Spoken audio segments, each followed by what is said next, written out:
By pulling a string line from the house pad all the way down to the road, it helps me figure out just how much dirt we need.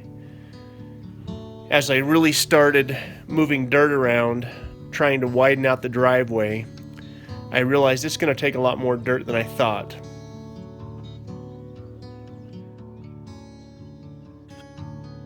The good news is I've got plenty of dirt that I'm going to dig out of the side of the hill that I can use. But really, this dirt isn't the best dirt to be driving on when it gets wet. It's very slick. It's got a high concentration of clay in it.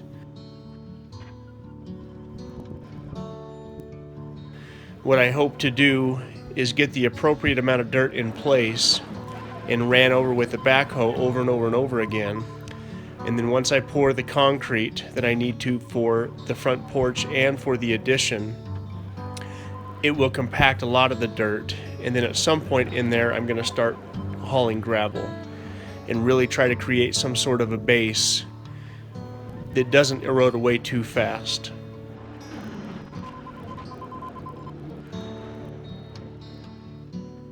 By changing the angle from the house pad down to the road, it shouldn't be such an issue getting up here on snowy or muddy days. Again, the gravel should compensate and help out with both the snow and the mud.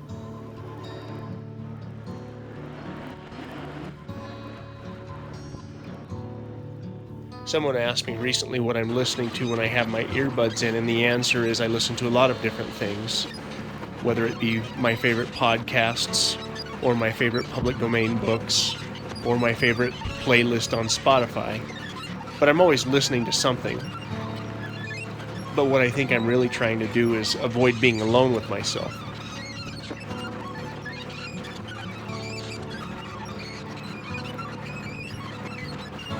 Sometimes the conversations that I have with myself create anxiety and worry.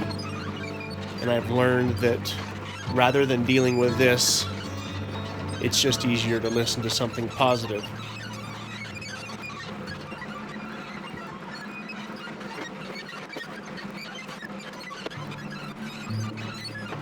I once heard someone say that 90% of the energy wasted on worrying is energy wasted on something that we have less than 10% of an ability to influence or change. Now, because I'm a natural worrier, I have to be careful.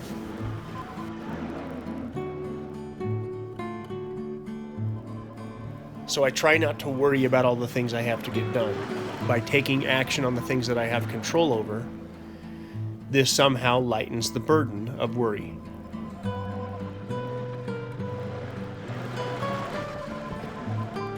I'm sure I would benefit from therapy with somebody other than my dog. But therapy to me is just getting enough accomplished in a day that when I leave the ranch, I can visibly tell that I've done good.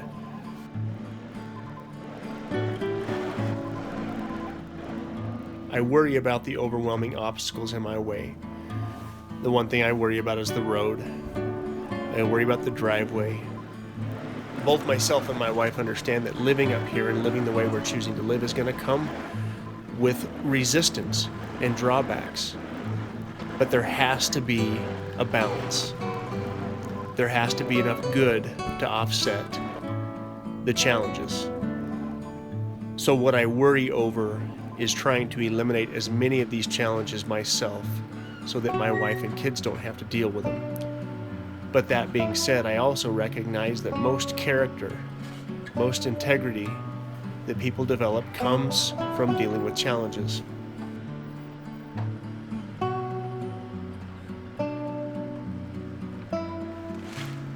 By moving the hillside back away from the house, it's going to accomplish a number of things.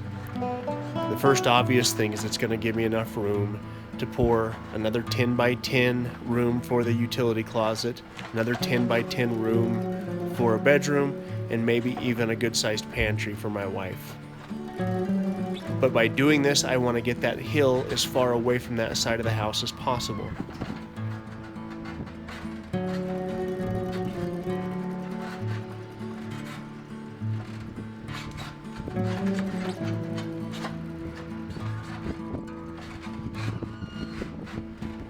I also want to try and control where the water goes, because During the snow melt, every once in a while during heavy rain, it will run off the hill.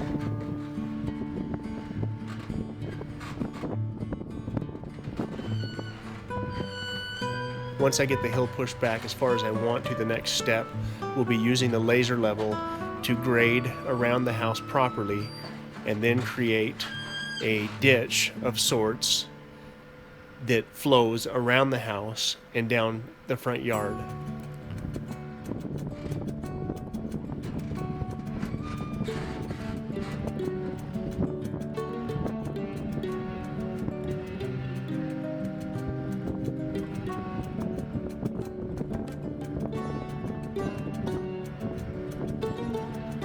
Life is hard enough without choosing these monumental tasks that anybody with a brain in their head would say there's easier ways to have a midlife crisis.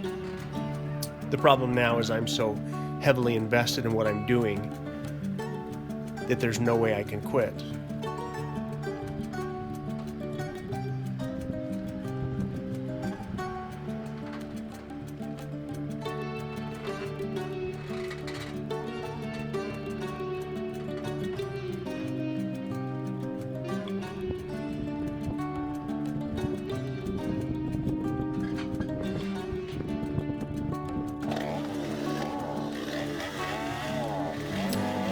Even on my worst days, I would still rather be up here.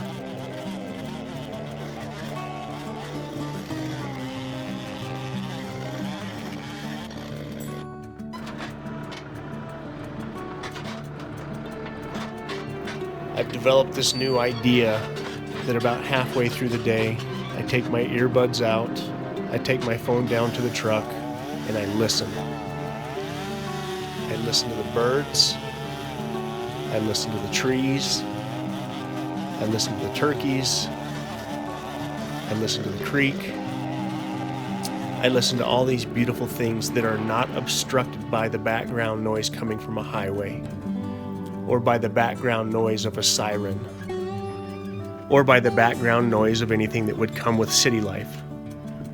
But there's no sweeter sound than the wind blowing through the trees.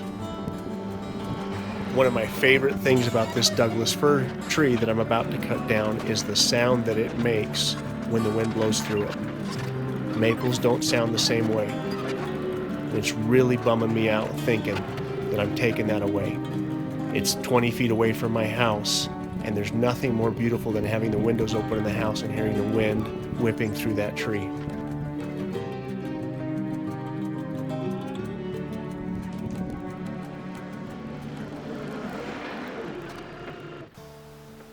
I'm officially done for today. Got that second maple tree taken down, moved a tremendous amount of dirt, although it doesn't look like it. Opened up that area for parking probably 20 to 30% at least. Tomorrow I'm going to take my favorite tree down. The tree has to come down because it's too close to the house, and the hill has already been compromised enough to where I even worried about it over winter.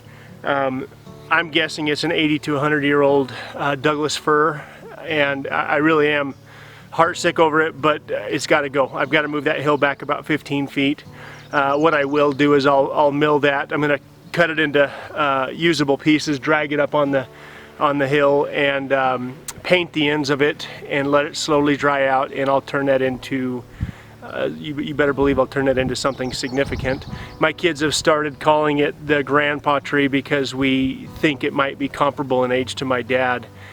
So tomorrow I'll confirm that, but I'm guessing that tree's older than my dad. My dad would be about 76, and I'm guessing that tree's closer to 100 years old. Ironically, all the way up the hill, about every 100 yards, there's another Douglas fir. And almost all the way back on my property, 4,000 feet, about every 100 yards there's a Douglas fir. But the higher it gets on the hill, the shorter the trees get. This is probably the tallest tree on the property, which I'm guessing it's in the neighborhood of 50 to 60 feet. The further up on the hill it goes, the more likely they've been struck by lightning, I would guess. But again, this is going to be a project tomorrow, taking this down. I'll definitely sharpen the chainsaw tonight and get it ready. And then we're getting down to where I've got enough dirt moved where I can start forming up the foundation for the addition on this side, which will be for the 1-bedroom and for the utility room.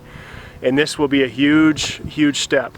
And I can get all the solar panels up here, I can get all my batteries up here, I can start getting my components up here and getting ready to get the solar going. And then right here in this area is going to be where we do the solar panel, the standalone ground mount system. I'm also going to build that. But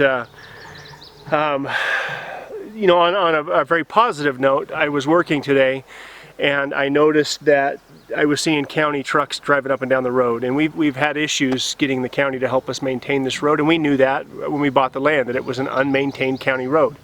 But we've worked with the county, and they've agreed to do a few things, and there was one really bad spot in the road that needed a culvert really bad. And for a year and a half now, they've been telling us that they would get that done, and they also said that he would put 4 loads of gravel in there. And today they got that done. And so I'm anxious to drive out right now and see what it looks like, and you know, get down and tell my wife. But Cedar may have to come up here tomorrow and help me with this big tree just to be safe. And I know she's not going to be happy about me cutting it down, but she understands that it's just part of the equation. Another really positive note, I've made an agreement to trade my backhoe for another mini excavator. It's the biggest New Holland mini excavator that New Holland makes, and I'm really looking forward to getting that because that will allow me to safely get up on the hill and get the pond dug out, get the spring dug, a lot of these things that the backhoe just was not safe enough to do. It'll allow me to get all the hillside cleaned up, all the stumps pulled, and the grass is growing so fast right now that once the hill is cleaned up, it's just going to look beautiful. I can't wait to have all the brush cleaned up. And I've got my my Betsko wood chipper over there I've been waiting to use, and I think now I'm gonna bring up the Jubilee tractor, the Monsanto tractor that I've had sitting in the garage, and start using that wood chipper. So a lot of really exciting things. You know, I moving all this dirt around, I can tell what it's going to do for that drive, and I think this will drastically improve how easy it will be to get up on the house pad on those rainy days. And as soon as all the dirt work's done, I'm going to let the concrete trucks drive over it a few times, and then we're going to start hauling gravel in here to get that ready. And so, you know, the one question my wife keeps asking me is how far along do we have to get this before we can move in? And that's a positive thought, if you ask me. That she's thinking that way is good. So anyway, tomorrow will be an exciting day.